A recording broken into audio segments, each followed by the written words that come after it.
Good morning, Valley of the Sun. Thank you for joining me, Nathan Claiborn, your host of the Phoenix Real Estate Roundup, your weekday source for news, stats, and market intelligence from the Phoenix, Arizona real estate market. This morning is Tuesday morning, September 1st. We made it to level 9 of 2020. Active listings on your Arizona Regional MLS, 8,029. That's down 323 overnights. Average 30-year fixed rate mortgage rate down to 2.88%. That's down 5 basis points to the lowest number we've seen there in 3 weeks. And price per square foot inches up 11 cents here in the valley to $194.83. Today I'm going to talk a little bit about lending standards and how they've tightened and why that's a good thing. We have been talking a lot about supply and demand and how that situation is all kind of out of whack, and that's pushing prices up really high, really fast to the territory that we used to see back before the big recession. But the big difference here is that lenders, and by definition in the bond market, have tightened their standards of who they're going to lend to. So typically, the debt-to-income ratio is a number that really kind of dictates that. So if your debt-to-income ratio is 45% or more, you will not get a mortgage.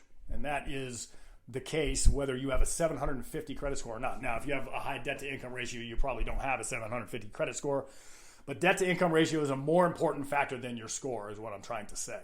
And loans to people with high debt-to-income ratios, and that is anybody who has a debt-to-income ratio from 43% to 45%, because 45 is not going to qualify, but that little segment, loans to those people are down 7% since the beginning of the year. So it just shows you that lenders have tightened their standards in response to this difficult market so that a kind of housing bubble that may have formed prior to the last recession simply is not happening now, because the people who are buying homes are really well qualified and lenders are ensuring that that's the case. How that plays out on the ground, though, is that if you are a borrower who has less than stellar credit or has some high debt-to-income ratio, it is much more difficult for you to buy a home. If you're a self-employed borrower, it is much more difficult to find a loan. You can, and you can do it, but they are fewer and further between. And that is why we are probably not going to look at some kind of housing market crash. I hope that sheds a light a little bit on the housing market for you. Thank you for joining me, Nathan Claiborn of the Daniel Montez Real Estate Group, bringing you the Phoenix Real Estate Roundup.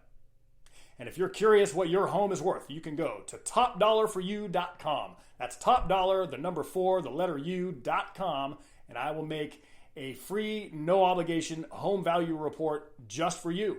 Thanks again for joining me.